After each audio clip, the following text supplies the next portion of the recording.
Meus irmãos, então, como eu disse, abram aí em Ruth, capítulo 1, versículo 1. Vamos começar agora a nossa série em Ruth, um livro que quase poderia ser chamado do Evangelho de Ruth, um livro que, como veremos nessa série, mostra Deus agindo do caos à redenção. E aqui, nesse primeiro trecho que nós vamos meditar, eu quero que você olhe comigo para o versículo 1 até o versículo 5. A palavra de Deus diz assim: Nos dias em que os juízes julgavam, houve fome na terra de Israel. E um homem de Belém de Judá foi morar por algum tempo na terra de Moabe, com a sua mulher e os seus 2 filhos. Esse homem se chamava Elimeleque, e a sua mulher se chamava Noemi. Os filhos se chamavam Malom e Quilion. Eram efrateus de Belém de Judá. Foram à terra de Moabe e ficaram ali. Algum tempo depois, Elimeleque, o marido de Noemi, morreu. E ela ficou sozinha com os 2 filhos. Estes casaram com mulheres moabitas. O nome de uma delas era Orfa, e o nome da outra era Ruth. E ficaram ali quase 10 anos. Depois morreram também Malom e Quilion, os 2 filhos de Noemi. E assim ela ficou sozinha, sem os 2 filhos e sem o marido. Eu não sei o quanto você tem olhado o noticiário. Hoje em dia nós temos algumas notícias apenas chamativas da área de fama, falando das celebridades. Mas quando nós nos deparamos com algo relacionado a crimes, às vezes isso nos chama a atenção. O que você faria se você se deparasse com a notícia de que um serial killer está solto por aí, matando pessoas, escolhendo suas vítimas de acordo com como começa o seu nome, de acordo com a ordem alfabética? Nessas horas não seria tão ruim se chamar Saor, não é mesmo? Nem Zacarias, muito menos. Até Zuínglio estava valendo. É isso, meus irmãos, é essa história que nós vemos em um dos livros da Agatha Christie. Eu não sei quem aqui já conhece, mas a Agatha Christie é conhecida, ou foi conhecida, como a rainha do crime, por causa não dos seus crimes, mas dos livros de sucesso que ela escreveu, falando sobre investigação criminal. Eu gosto muito desse tema, é um dos meus preferidos, e por isso eu já tive a oportunidade de ler os livros do Sherlock Holmes, do Arthur Conan Doyle, e também alguns livros da Agatha Christie. E um dos que mais foram interessantes para mim é justamente o que narra essa história que eu contei aqui no início. É o livro Os Crimes ABC. Nesse livro, o detetive que a Agatha Christie criou, baseando-se no Sherlock Holmes, o detetive chamado Hercule Poirot, recebe cartas desafiando ele a desvendar certos crimes que estão acontecendo. Ali, em meio ao que Poirot vai se deparar, ele vai perceber que um assassino está à solta e está escolhendo vítimas de acordo com as iniciais do seu nome e a cidade onde elas estão, e fazendo isso, então, na ordem alfabética. A primeira das vítimas é a Alice Asher, uma vendedora de tabaco que é assassinada em Andover. A segunda é Betty Barnard, uma garçonete estrangulada em Bexhill. E a terceira vítima é o Sir Carmichael Clark, um homem muito rico que é morto em Churston. Em cada um desses crimes, um guia ferroviário ABC é deixado próximo ao corpo, sugerindo que o assassino é metódico e organizado, bem aquelas coisas que nós vemos hoje em dia nos filmes e que são baseados, inclusive, em algumas histórias reais de serial killer. Em meio às investigações que o Poirot vai fazendo junto com a polícia, um suspeito aparece, Alexander Cust. Ele era um caixeiro viajante que sofre de lapsos de memória e parece estar ligado aos assassinatos. Só que com o passar da trama, ao mesmo tempo que cada vez mais as coisas parecem incriminar Alexander, Poirot, como um excelente detetive no nível Sherlock Holmes, duvida de que ele seja o culpado. E analisando com mais cuidado a história e vendo quem se beneficiaria com a morte daquelas pessoas, ele descobre que Alexander era inocente e que o verdadeiro culpado era Frank Clark, irmão da terceira vítima, o Sir Carmichael Clark. Esse homem, interessado na grande fortuna de seu irmão, decide matá-lo para herdar a fortuna o mais rápido possível. Mas, para disfarçar o seu crime, o que é que ele faz? Ele cria toda uma história em que ele vai matar outras pessoas antes. Perceba, a primeira vítima começou com A, a segunda com B. O irmão que ele queria matar é somente a terceira vítima. E ele cria toda essa história e comete todos esses crimes, tudo para que ele pudesse matar o irmão e herdar a fortuna que ele possuía. E o que é que essa história aqui tem a ver com a história de Ruth, meu Deus do céu? Uma história que parece ser muito mais um romance da Jane Austen do que uma história de suspense da Agatha Christie.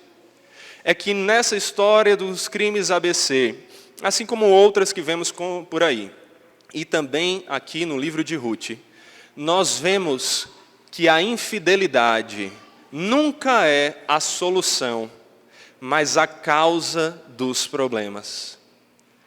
O cometer pecados para se safar, conseguir se dar bem, nunca realmente nos faz bem, só nos prejudica e prejudica os outros à nossa volta ainda mais.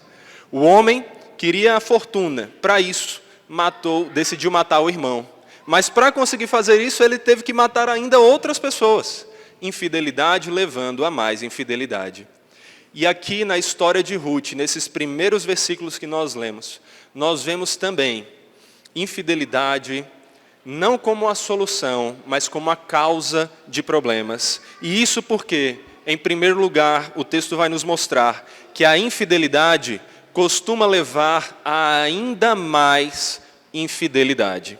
Olhe comigo de novo para o texto, e no versículo 1 ele começa dizendo: nos dias em que os juízes julgavam. A história começa falando que o que vai acontecer no livro de Ruth está acontecendo no período dos juízes. Por causa dessa conexão, inclusive, alguns comentaristas dizem que o livro de Ruth e o livro de Juízes foram um só livro em algum momento na história. E quem foram os juízes? Se você ainda não teve a oportunidade de ler o livro de Juízes, é importante você entender quem eles foram, porque a história deles está totalmente conectada aqui com o que nós vamos ver acontecer em Ruth.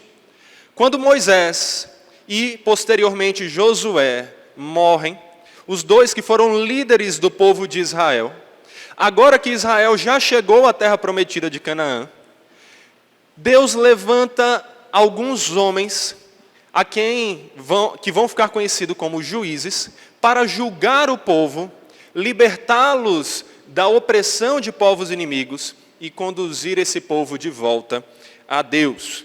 O poder desses juízes não era como o de um presidente que governa de um local sobre toda a nação, mas era um poder regional, localizado em alguma área de Israel. Tanto é que, às vezes, dois juízes, um ou mais juízes, estiveram julgando de forma simultânea em regiões diferentes. E aqui, essa história de juízes vai se desenrolando até Ruth e depois chegando na história do desenvolvimento da monarquia em Israel. Os juízes ficam então julgando Israel, liderando Israel, após o período de Moisés e Josué e até o início da monarquia, até o início dos reis de Israel. Gideão e Sansão, dois nomes muito conhecidos que são ensinados na escolinha para as crianças, são juízes, são exemplos de juízes que julgaram sobre Israel. Inclusive, quando nós analisamos a genealogia que vai ser contada no final do livro de Ruth, se ela não tiver nenhuma interrupção, se ela estiver completa em seus nomes, é muito provável que a história de Ruth esteja acontecendo aqui por volta de metade do século 12 a.C., mais ou menos ali entre Jefté e Sansão. E o que é que marca esse período dos juízes? Esse é um período em que nós vemos um ciclo caótico se repetindo. Se você ler o livro de Juízes com calma, você vai perceber alguns elementos que vão se encadeando e que se repetem várias vezes na história. Em primeiro lugar, Israel se distanciava de Deus, passava a adorar outros deuses, pecar contra o Senhor. Por causa disso, Israel era castigado por Deus e sofria com as consequências do seu pecado. Diante desse castigo, o que acontecia? Em algum momento, depois de tentar se virar sozinho, Israel finalmente se arrependia, clamava ao Senhor por socorro. Então, Deus enviava um libertador, um juiz, para julgar o povo, libertá-lo da opressão, dos castigos que haviam sido enviados, muitas vezes na forma de nações que oprimiam Israel. E enquanto esse juiz estava vivo, Israel costumava, naquela região onde o juiz julgava, Israel costumava voltar aos caminhos de Deus e obedecê-lo.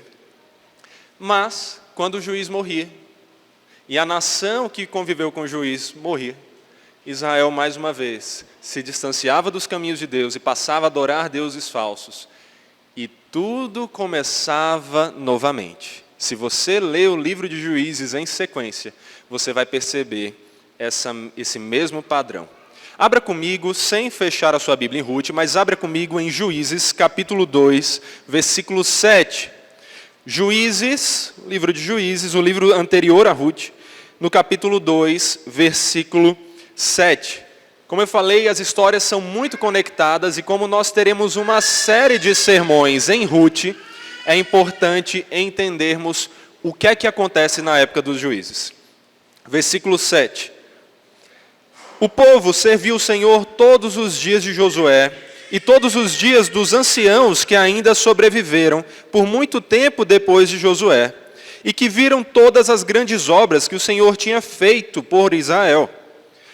Josué, filho de Num, servo do Senhor, morreu com a idade de 110 anos.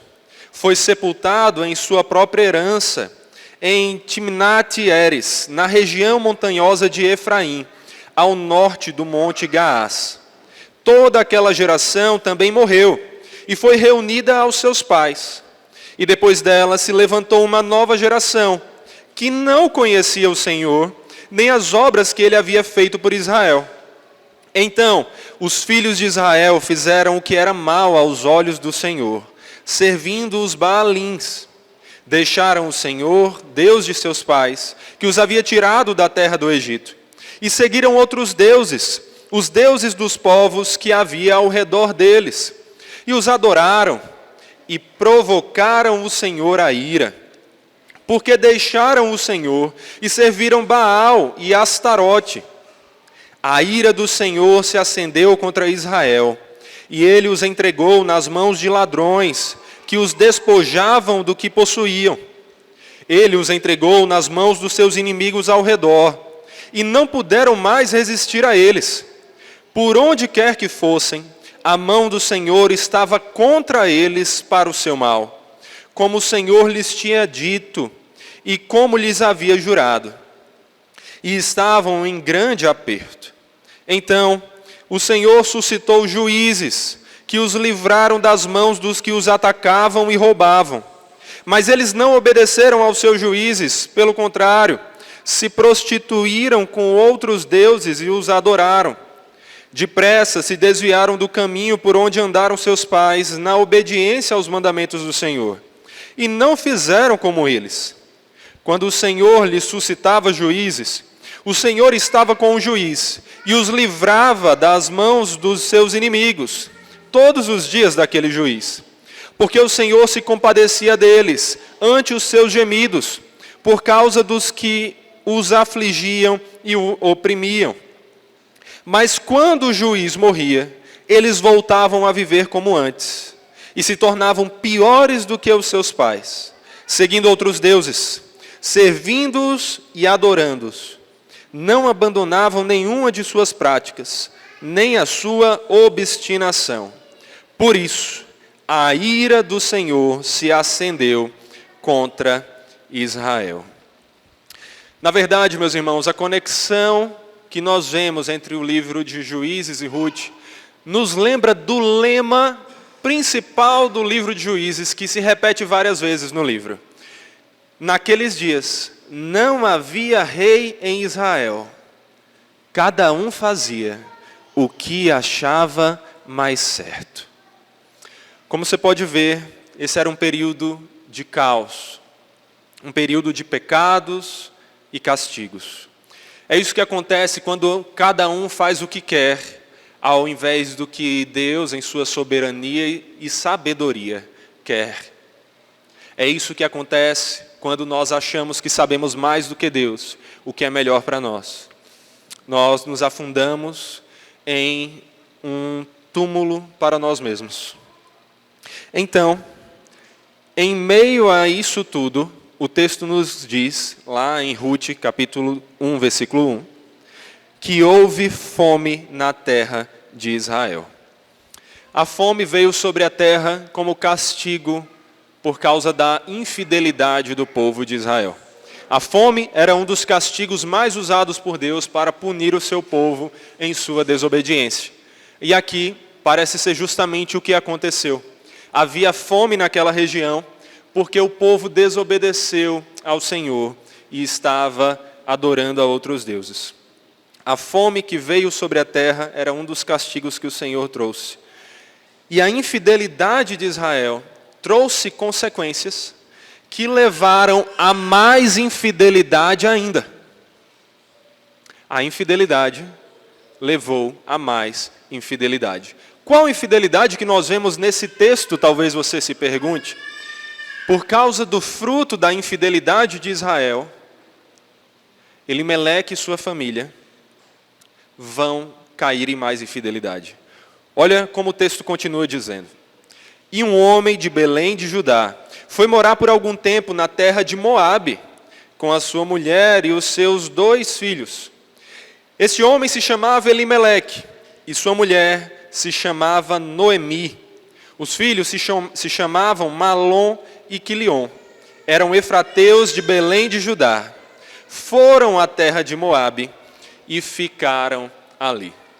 A infidelidade de Israel levou Elimeleque e sua família à infidelidade ainda maior.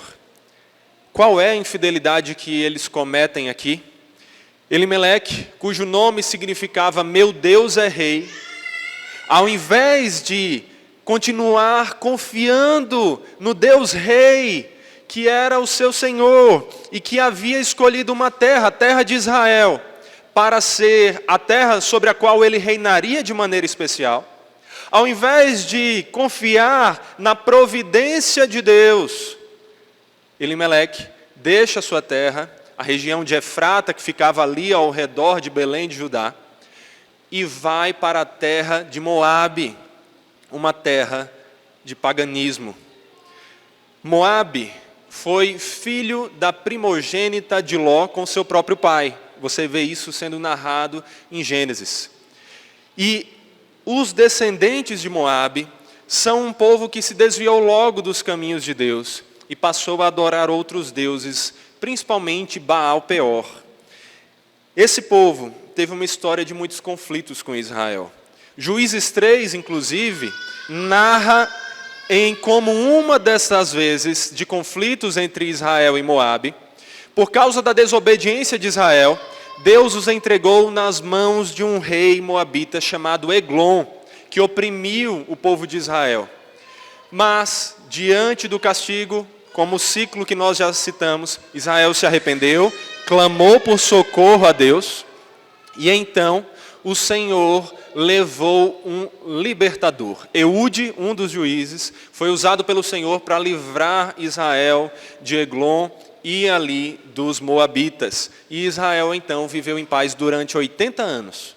Mas quando Eude morreu, o que aconteceu? Mais uma vez Israel desobedeceu ao Senhor e fugiu dos seus caminhos. Então, Israel e Moabe têm uma história complicada de conflitos. Era uma terra em que a adoração a outros deuses era comum.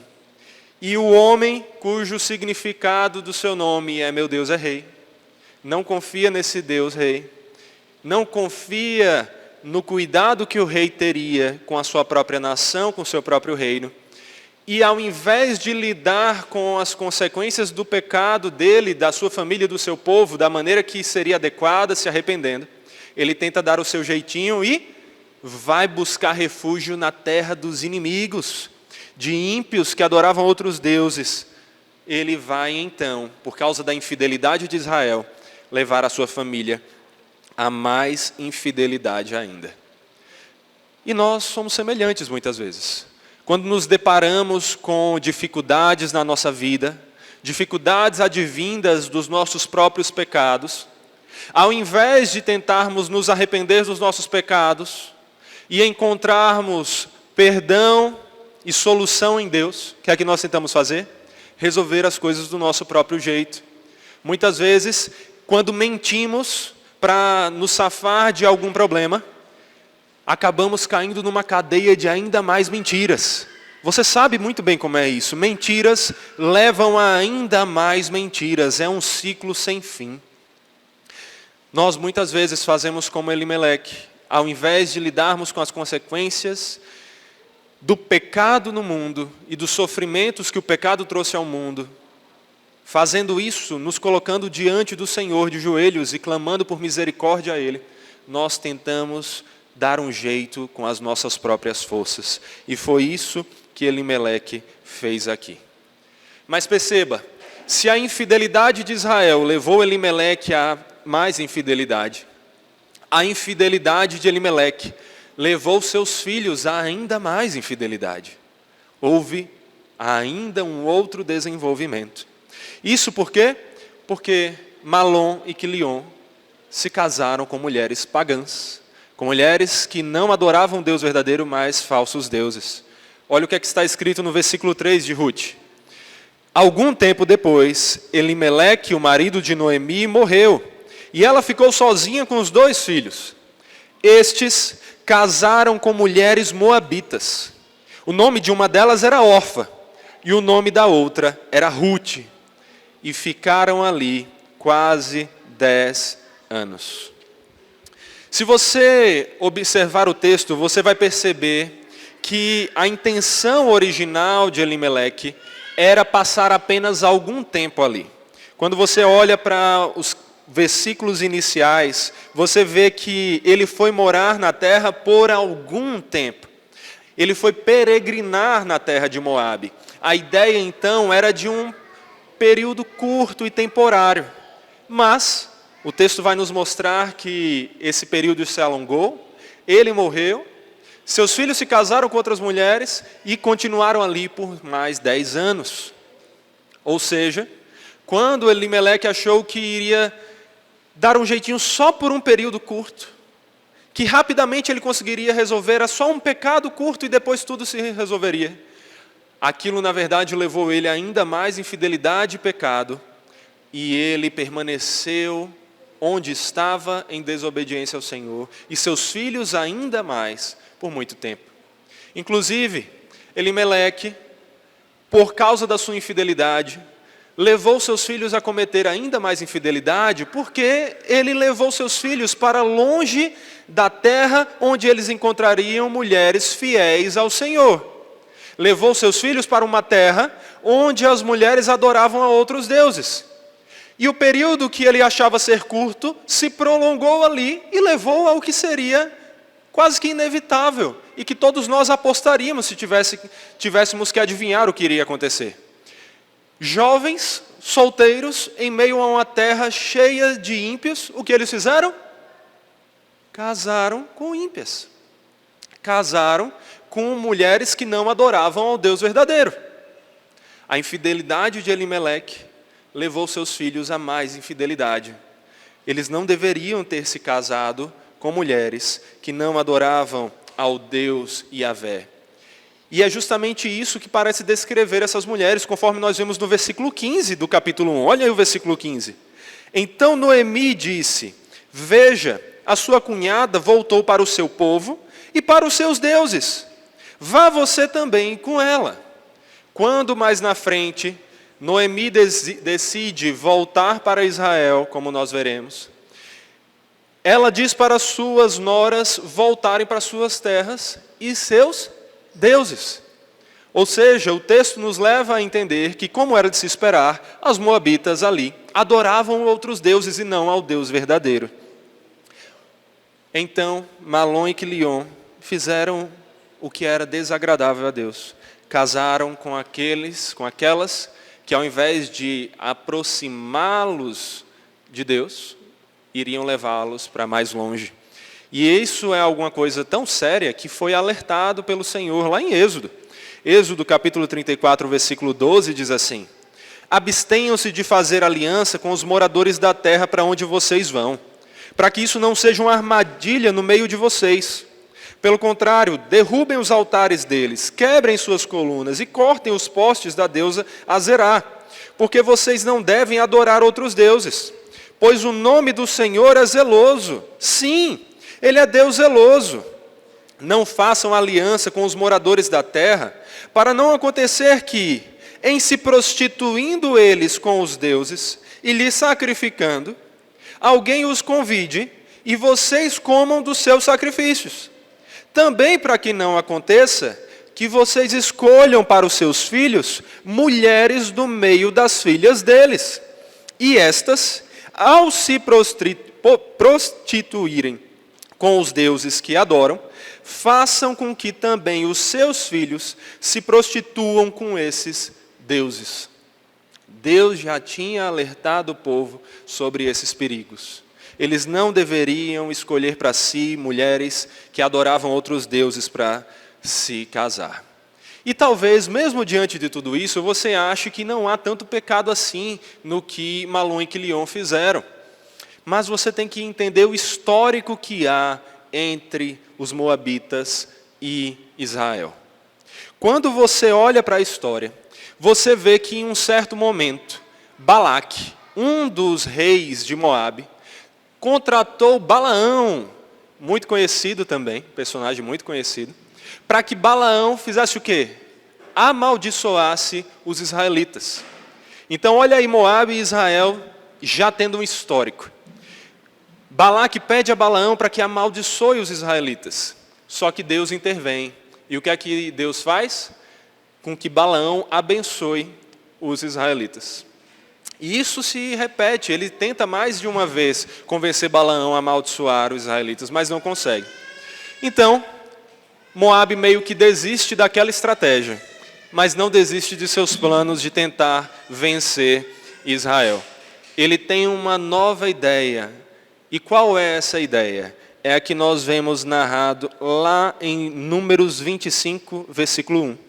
Quando Israel estava em Sitim, o povo começou a prostituir-se com as filhas dos moabitas. Estas convidaram o povo aos seus sacrifícios oferecidos aos seus deuses. E o povo comeu a carne dos sacrifícios e adorou os deuses dessas mulheres. Assim, quando Israel se juntou ao culto a Baal-Peor, a ira do Senhor se acendeu contra Israel. Quando Moabe viu que não tinha jeito, que não ia conseguir amaldiçoar o povo de Israel por meio de Balaão, eles traçaram um novo plano. Qual foi esse plano? Escolheram dentre eles as jovens mais bonitas e sedutoras e disseram: vão, seduzam e derrubem esses israelitas. E foi isso que as mulheres moabitas fizeram. Seduziram os israelitas a adorar os seus deuses. Perceba então que há todo um histórico do problema de israelitas se juntarem com outras mulheres de outra nação, principalmente de Moabe.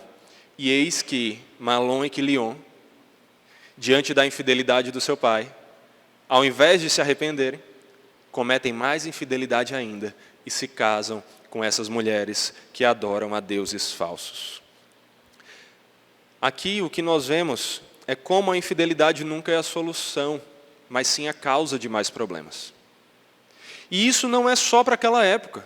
Até os dias de hoje, muitas vezes, nós tentamos encontrar para nós parceiros que não são verdadeiros cristãos, na expectativa de que eles nos deem alegria, de que eles solucionem o problema de ficarmos sozinhos. É por isso que, mesmo na igreja, é muito comum o contexto de homens e mulheres que tentam ter um relacionamento com pessoas de fora da igreja, com pessoas que não são fiéis. E eu quero que você entenda uma coisa, não é porque a pessoa está na igreja que necessariamente ela é uma cristã verdadeira e piedosa que vai obedecer ao Senhor. Não, infelizmente na igreja também há os falsos crentes. Mas não é fora da igreja que você vai encontrar um verdadeiro crente. Porque um verdadeiro crente entende que a igreja é o corpo de Cristo e que Cristo quer que nós vivamos em comunhão uns com os outros, servindo uns aos outros no contexto da igreja local, aprendendo mais sobre a palavra, louvando mais a Deus, orando juntos. Por mais que você encontre uma pessoa legal do lado de fora da igreja, o ser legal, o ser uma boa pessoa moralmente falando, não significa ser uma pessoa fiel ao Senhor. E não é por meio dessa infidelidade que você vai resolver os seus problemas. Ao invés de confiar nos seus próprios métodos, nós somos chamados a confiar no Senhor. A palavra nos diz que até hoje nós não devemos nos casar com quem não é da mesma fé. Lá em 1 Coríntios, capítulo 7, versículo 39, quando Paulo está falando sobre a questão de ficar solteiro ou casado, e da viuvez, ele diz assim: a mulher está ligada ao seu marido enquanto ele viver. Mas se o marido morrer, ela fica livre para casar com quem quiser. Mas somente no Senhor. Somente no Senhor. Paulo está falando aqui que caso o marido de uma mulher morra, ela está livre do casamento ali. E ela pode se casar novamente. Mas ela não pode casar com alguém que não esteja no Senhor, somente com aqueles que são fiéis ao Senhor. E não foi isso que Malom e Quilion fizeram. Escolheram para si moabitas que, por mais que fossem atraentes, por mais que fossem legais, não adoravam até então o Deus verdadeiro. Nós vamos ver no desenvolver da história que Deus foi muito misericordioso, gracioso, e do meio do caos trouxe redenção, e do meio de uma ímpia, como Ruth, Deus transformou o coração, converteu, e muita coisa boa veio por causa disso. Mas ainda assim, o namoro evangelístico não é da vontade do Senhor. Nós não somos chamados para pescar ímpios através do namoro e trazermos para a igreja e convertermos, e sim a buscarmos pessoas que são fiéis ao Senhor. E não foi isso que Malom e Quilion fizeram. Por isso, infidelidade levando a mais infidelidade. Infidelidade de Israel, levando a infidelidade de Elimeleque e sua família, e a infidelidade de Elimeleque, levando a infidelidade de seus filhos. Por isso que nós não devemos confiar que sabemos mais do que o Senhor, o que é melhor para nós. Como está escrito lá em Provérbios, capítulo 3, versículo 5. Confie no Senhor de todo o seu coração e não se apoie no seu próprio entendimento. Reconheça o Senhor em todos os seus caminhos e Ele endireitará as suas veredas. Não seja sábio aos seus próprios olhos. Tema o Senhor e afaste-se do mal. Isto será como um remédio para o seu corpo e refrigério para os seus ossos.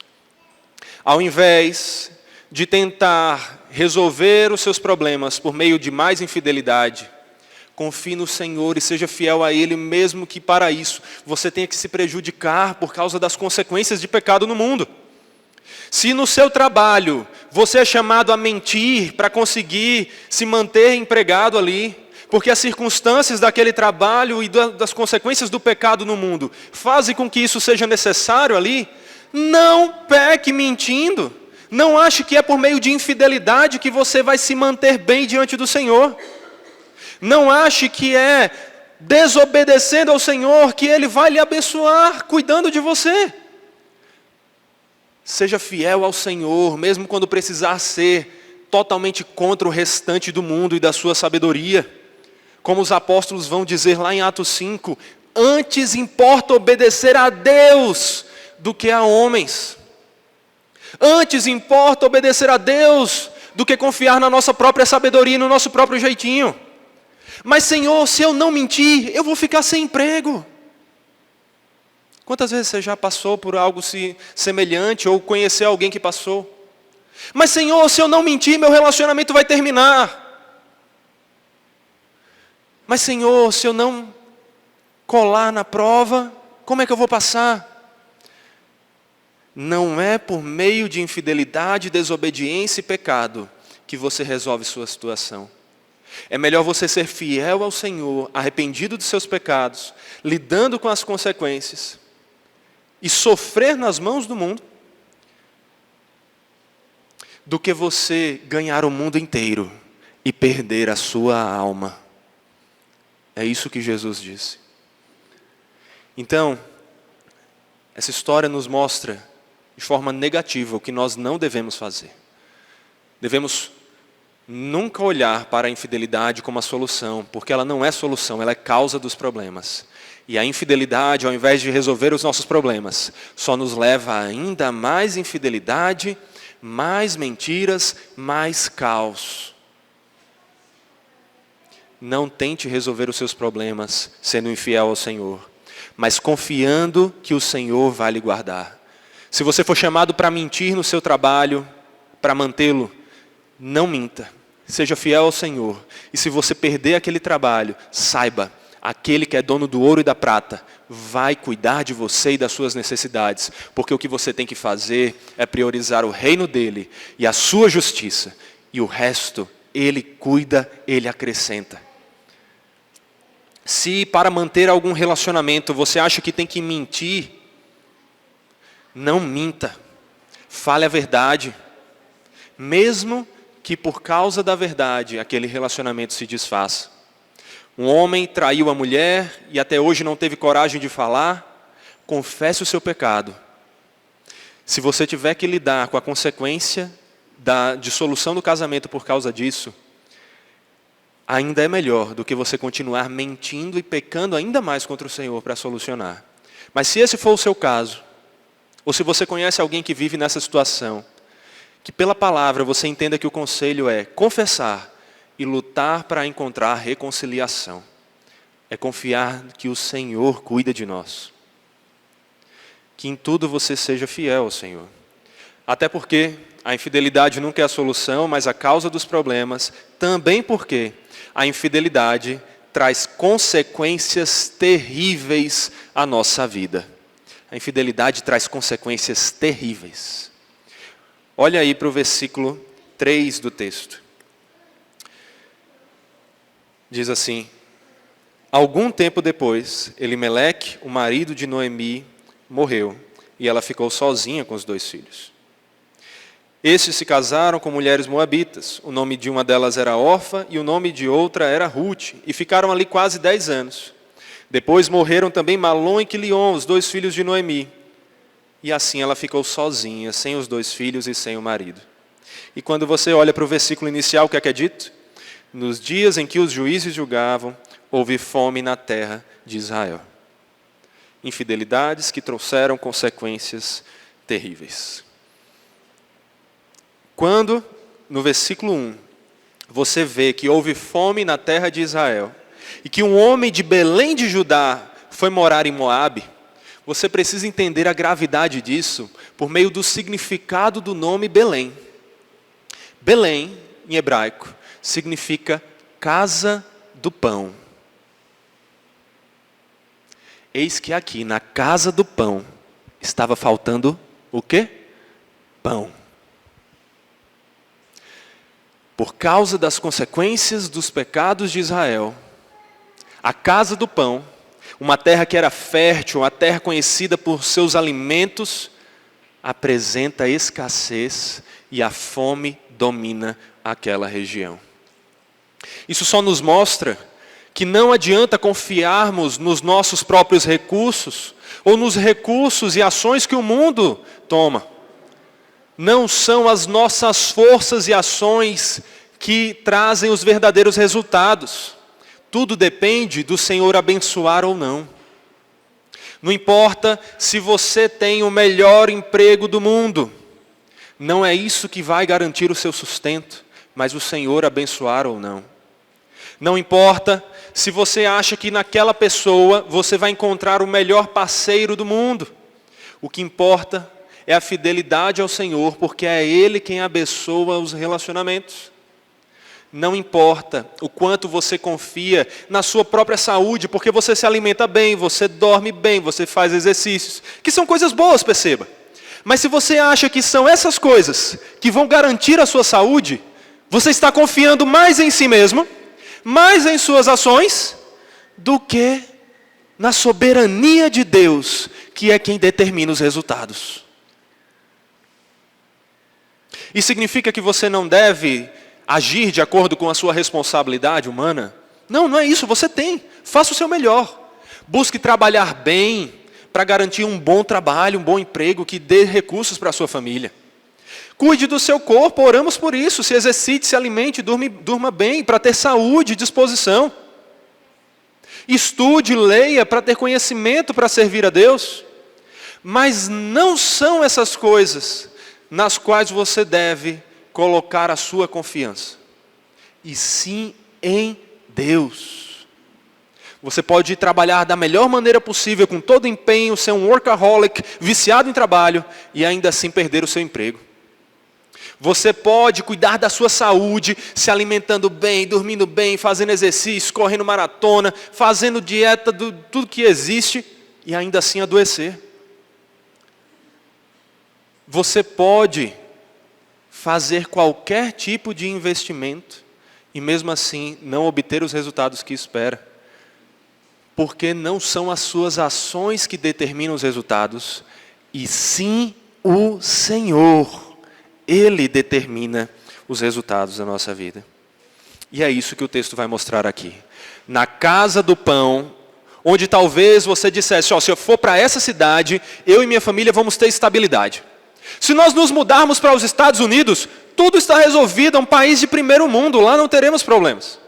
Se eu conseguir aquele emprego, pastor, aí acabou todos os meus problemas, que eu vou ter muito dinheiro, não vai mais ter briga no meu casamento, não vai ter mais conflito, eu vou conseguir ter saúde. Não, mas se eu fizer essa dieta, pastor, eu não adoeço. Aqui é dieta para garantir a saúde de ferro. Não é assim que você deve olhar para as coisas. Você deve fazer o seu melhor, faça, mas capacitado por Deus e confiando em Deus, Ele é quem determina os resultados. E olha só, em meio à infidelidade de Israel, que trouxe fome, uma consequência terrível, Elimeleque foi ainda mais infiel, foi para uma terra estrangeira, fugiu da terra onde o seu Deus era mais especialmente rei. E ao invés de confiar em Deus, confiou em si e foi buscar resultado onde? Lá na outra cidade. Mas ali, ao invés de comida para sustentar a sua vida, acabou perdendo a vida. Talvez essa infidelidade de Elimeleque tenha sido uma das causas da sua morte. Nós não temos como dizer exatamente porque o texto não qualifica dessa maneira. Elimeleque foi infiel e por isso Deus o matou. O texto não nos dá essa certeza, mas ainda assim parece ser o que aconteceu. Elimeleque achou que indo para aquela outra cidade, ele encontraria o que precisava para manter bem a sua família. Eis que ele morreu. Mas não só foi isso. Elimeleque levou seus filhos a ainda mais desobediência. Seus filhos achando que, nós já estamos aqui nessa terra estrangeira, então vamos escolher para nós mulheres daqui mesmo. E daí que elas adoram outros deuses? Pelo menos elas são bonitas, vão nos fazer felizes, são pessoas legais e vai dar tudo certo. Se dão bem com a nossa mãe, olha só, amigas de Noemi, vai dar tudo certo. E eis que não viveram suficientes, nem para deixar uma geração, uma descendência por meio das mulheres que escolheram. De novo, nós não temos como dizer com certeza que foi a infidelidade deles que causou as suas mortes. Mas parece ser o caso, o que o texto quer nos dizer. Foram infiéis, tentaram dar o seu jeitinho, encontrar descendência pelo seu próprio caminho, dar descendência ao seu pai por meio do seu próprio caminho, escolheram mulheres onde estavam, ao invés de se arrepender e voltarem para a terra de Israel em obediência a Deus. E o que foi que conseguiram? Conseguiram a descendência? Não. Perderam suas vidas e suas mulheres se casaram com outros. Não encontraram nenhuma solução por meio daquela ação. E em meio a tudo isso, o que acontece com Noemi? O que acontece com Orfa e Ruth? Ficaram sozinhas no mundo. Sozinhas. E talvez hoje, no século 21, mulheres viverem sozinhas não seja a coisa mais assustadora e preocupante. Porque hoje, mulheres conseguem trabalhar bem, conseguem vagas de emprego com mais facilidade, conseguem sustento, conseguem se esforçar e resolver ali os problemas. Mas naquela época isso não era aceitável. Mulheres estarem sozinhas, sem maridos ali, significava passar fome, morar na rua, não ter sustento. E eis que aquela família que foi buscar sustento na terra de Moabe, estava como quem é um morador de rua, sem nada. Tentaram resolver os seus problemas por meio da infidelidade e só encontraram problemas ainda maiores. Ainda maiores.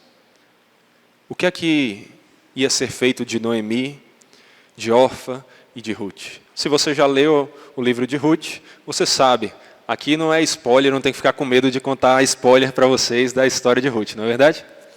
Mas se você ainda não sabe, você vai ver e você vai entender mais a respeito de como Deus vai agindo por meio do caos para levar à redenção. Se essa história começa com tanta tragédia, vai ser com alegria que ela vai terminar.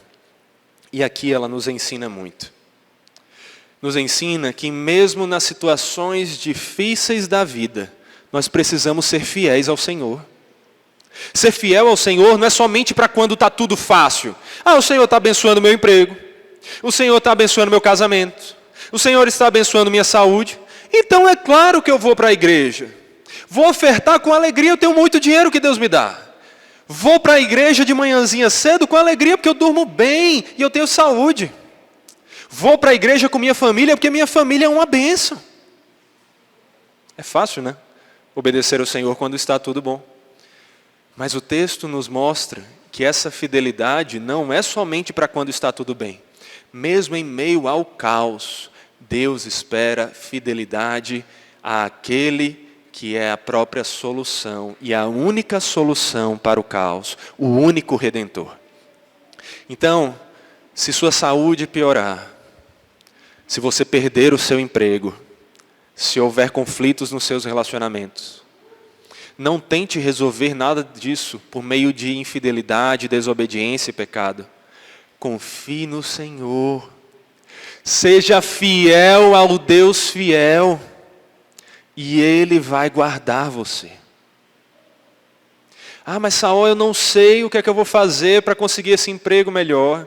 Eu não sei o que eu vou fazer para conseguir mais saúde. Eu não sei o que eu vou fazer para conseguir um relacionamento bom. Por isso que eu vou trabalhar em um local que eu tenho que mentir.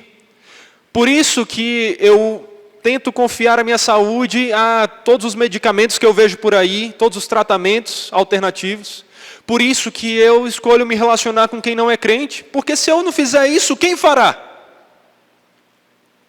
Talvez você não use essas palavras, mas será que não é isso que suas ações estão dizendo? Se eu não der o meu jeitinho, quem fará? Será que não é isso que Elimeleque e sua família pensaram? Será que não é isso que você pensa com suas ações? Confie no Senhor e seja fiel a Ele, mesmo em meio às dificuldades, mesmo que você tenha que encontrar dificuldades. Confie no Senhor e não na sua própria sabedoria. Você não é onisciente, você não é onipresente, você não é onipotente. Só Deus é. Então, criança, porque todos nós somos crianças diante desse Deus infinito, confie nele e não em você. Se você precisa de algo, peça a Deus. Precisa de sabedoria, o que é que a palavra diz? Peça a Deus que dá sabedoria a todos que o pedem. Precisa do seu pão para a sua casa, mesmo que você não viva na casa do pão. Peça o pão nosso de cada dia ao Pai nosso que está no céu.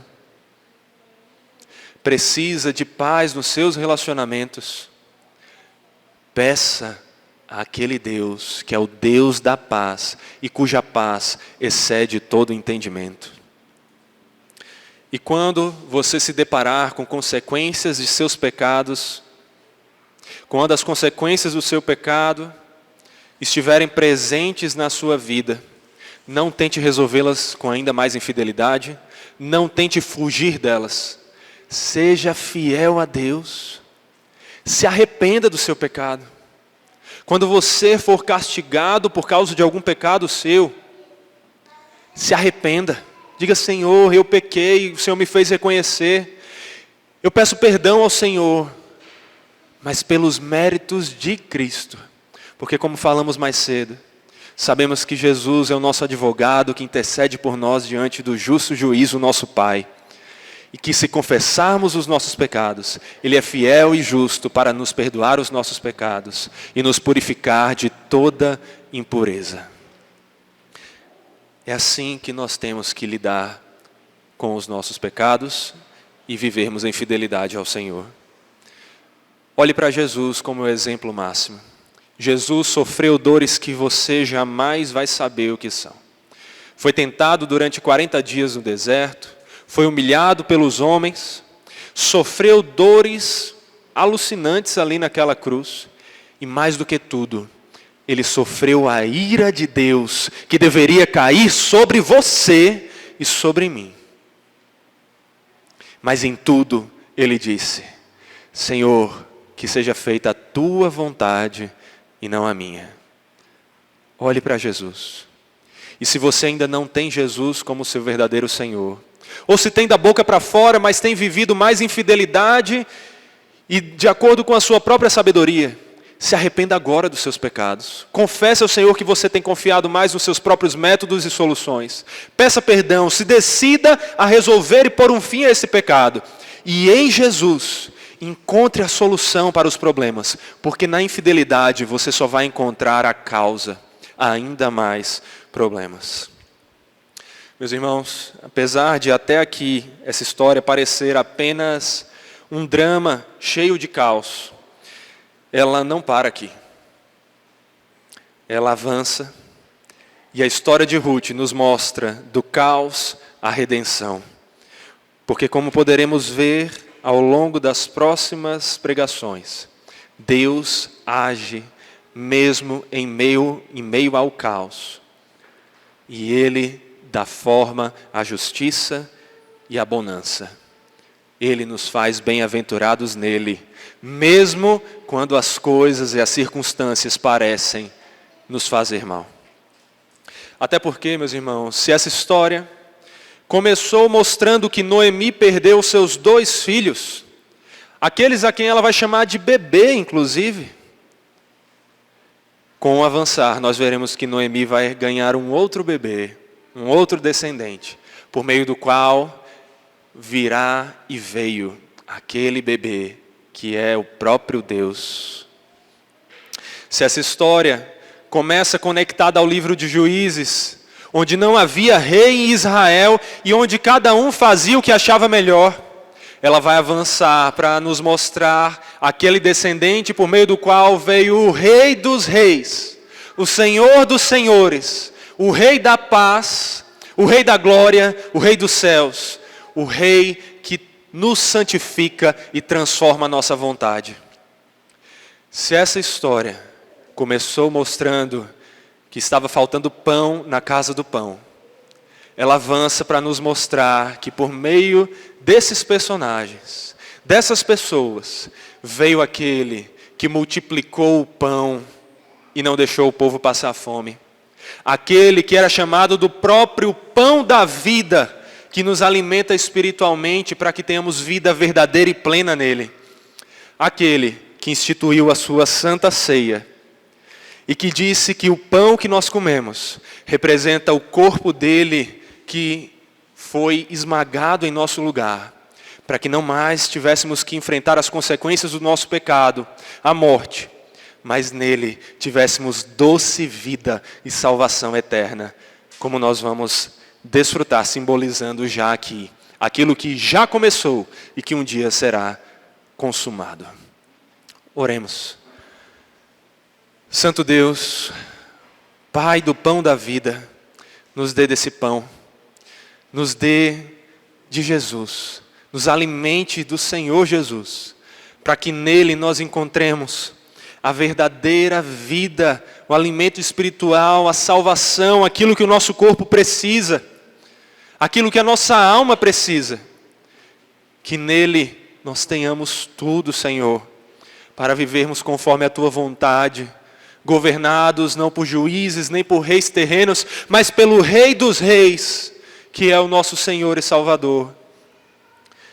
Que nele não vivamos conforme achamos melhor, fazendo cada um o que achamos melhor, mas fazendo o que é a Tua vontade, que é a única, que é boa, agradável e perfeita.